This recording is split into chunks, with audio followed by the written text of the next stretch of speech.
सुदर्शन चक्र एकमात्र ऐसा अस्त्र था जो समय की चाल को रोक सकता था। समय की चाल भी अद्भुत है।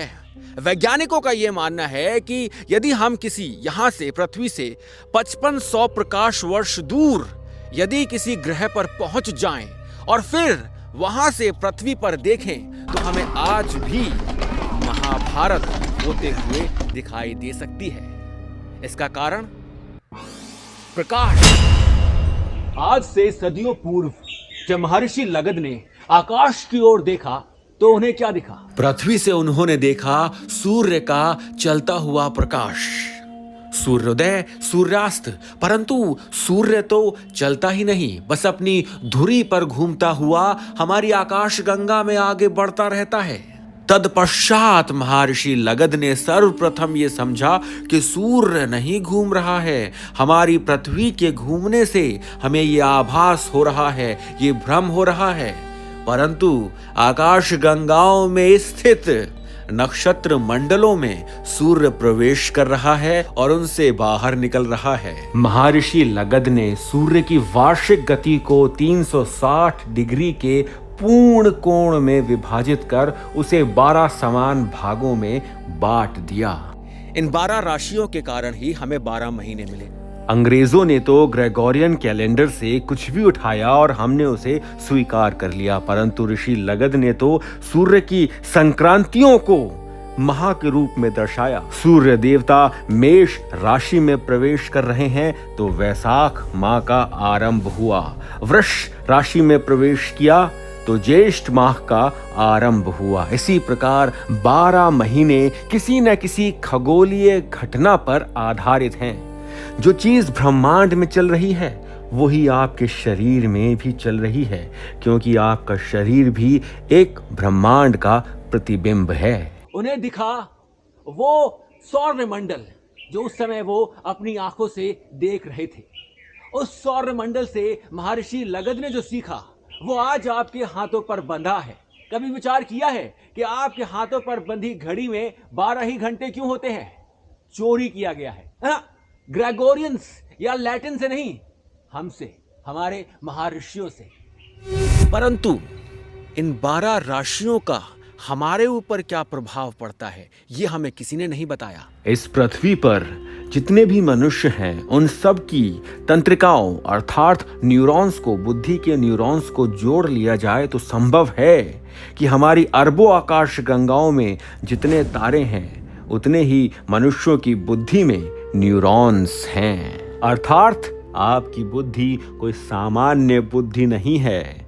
आपके दिमाग में जो न्यूरॉन्स हैं वो ब्रह्मांड में किसी न किसी तारे का प्रतिनिधित्व करते हैं। ये हमारे महान ऋषियों ने हमें समझाने का प्रयास किया था कि इन 12 राशियों का हम पर प्रभाव पड़ता है और प्रभाव पड़ता है चंद्रमा का, जिसका उल्लेख हमारे ग्रंथों में भी मिलता है कि चंद्रमा हमारे मन को और तरल को नियंत्रित करता है।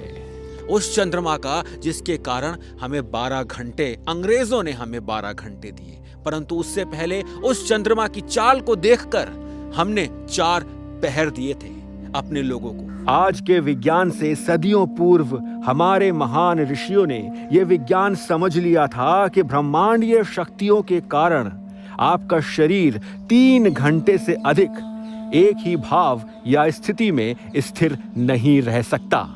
3 घंटे के पश्चात आपका शरीर अपना भाव और स्थिति स्वयं ही परिवर्तित कर लेता है। इसी कारण उन्होंने एक दिवस को 4 पहरों में विभाजित किया जो आपके भाव और स्थिति को नियंत्रण करते थे। और जिस प्रकार का भाव आपको दिवस में रहेगा उसी प्रकार का भाव आपको रात्रि में भी रहेगा। उदाहरण के रूप में दिवस के चौथे पहर आप सर्वाधिक आलस्य और निद्रा से भरपूर होते हैं। उसी प्रकार रात्रि के चौथे पहर भी आप सर्वाधिक निद्रा में और आलस्य में विलीन होते हैं। यदि मुझ पर विश्वास ना हो तो आप स्वयं इसका अनुभव कर सकते हैं। चंद्रमा जब पृथ्वी और सूर्य की रेखांकित होता है, एक लाइन में होता है, यहां मैं चंद्र ग्रहण की बात नहीं कर रहा, सिर्फ मात्र रेखांकित होने की बात कर रहा हूं, अमावस्या की बात कर रहा हूं। जब अमावस्या में होता है चंद्रमा पूर्ण रूप से काला होता है तो वहां से वो शुक्ल पक्ष की ओर चलना आरंभ करता है 12 का कोण बनाकर। उस 12 के कोण से अंग्रेजों ने 12 घंटे लिए और फिर उसे वैसे के वैसे ही कॉपी पेस्ट कर दिया रात में भी। परंतु हमने उस 12 के कोण को देखा, ज्ञात हुआ कि 3 घंटे में उसका प्रभाव भिन्न हो जाता है और वो कोण हमारी मानसिक और शारीरिक स्थिति पे एक भिन्न रूप का प्रभाव डालता है। सुबह उठते हैं तो हम ऊर्जान्वित होते हैं, ये समय होता है पूजा का। दोपहर को हम कार्यशील होते हैं, ये समय होता है कार्य करने का।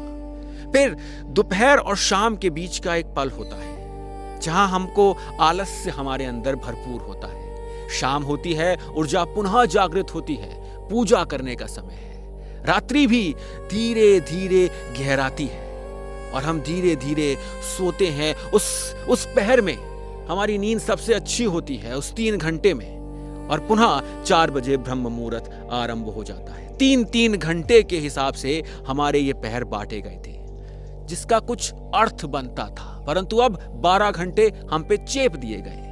प्रत्येक घंटे में क्या हो रहा है कुछ भी नहीं, किसी को ज्ञात नहीं, परंतु घड़ी हमारे हाथ में बांध दी गई। इसी प्रकार युग थे, जो युग आज जिसके बारे में हम बहुत कम जानते हैं, सतयुग, जिसे हम कृतयुग के नाम से जानते हैं। यदि हम कलियुग को देखें तो कलियुग को इंटू 2 कर दें तो द्वापर आ जाएगा 8,64,000 वर्ष का। इंटू 3 कर दें तो आ जाएगा त्रेता युग, जो है 12,96,000 वर्ष का। फिर इंटू 4 कर दें तो वो था सतयुग। सबसे लंबा समय था सतयुग में, 17,28,000 वर्षों का। विचार कीजिए कि हमारे पूर्वजों ने हमें यह ज्ञात कराया कि यदि कोई भी चीज प्रकाश की रफ्तार से चलती है तो वो एक ऐसे ब्रह्मांड में पहुंच सकती है जिसके बारे में अभी हम जानते नहीं, अनभिज्ञ हैं जिससे। ये हमारे पूर्वजों ने हमें ज्ञात कराया था। समय के साथ जिस प्रकार से सतयुग, त्रेता, द्वापर और कलयुग आए, वो ज्ञान कहीं ना कहीं पीछे छूटता गया, वो ज्ञान हमसे दूर होता गया। जो भी कुछ लिखा है ना महाभारत रामायण में, उसकी गहराइयों में पहुंचना आवश्यक है। जो अंग्रेजों ने हमसे चोरी किया, परंतु उतना ही साझा किया जितना उन्हें लगता था कि हमारे लिए उचित है। पहले हमें डालडा घी बेचा गया वनस्पति घी के नाम से, फिर कहा गया डालडा शरीर के लिए अच्छा नहीं है। पहले हमें कहा गया कि जल जो हम पी रहे हैं, पहले हमारे जल को दूषित किया गया, फिर हमें कहा गया कि जल जो हम पी रहे हैं वो दूषित जल है, तुम्हारा लीवर खराब हो जाएगा। तो हर घर में हमारे आज आपको वाटर प्यूरिफायर मिलेगा, पानी की शुद्धता की जांच हो रही होगी। फिर हमें प्रदूषण दिया गया हवा के माध्यम से, और अब हमें एयर प्यूरिफायर बेचने का प्रयास किया जा रहा है। स्वयं के इतिहास को और स्वयं को बचाने का एक ही माध्यम है, अपने इतिहास में झांकना, पढ़ना और पढ़ाना। इसके बारे में और आपके साथ साझा करूंगा जैसे जैसे जानूंगा। आशा करता हूं आपको वीडियो अच्छा लगा होगा। यदि अच्छा लगा है तो कमेंट अवश्य कीजिएगा, और यदि बहुत अच्छा लगा है तो आप मेरी वित्तीय सहायता भी कर सकते हैं। हर हर महादेव।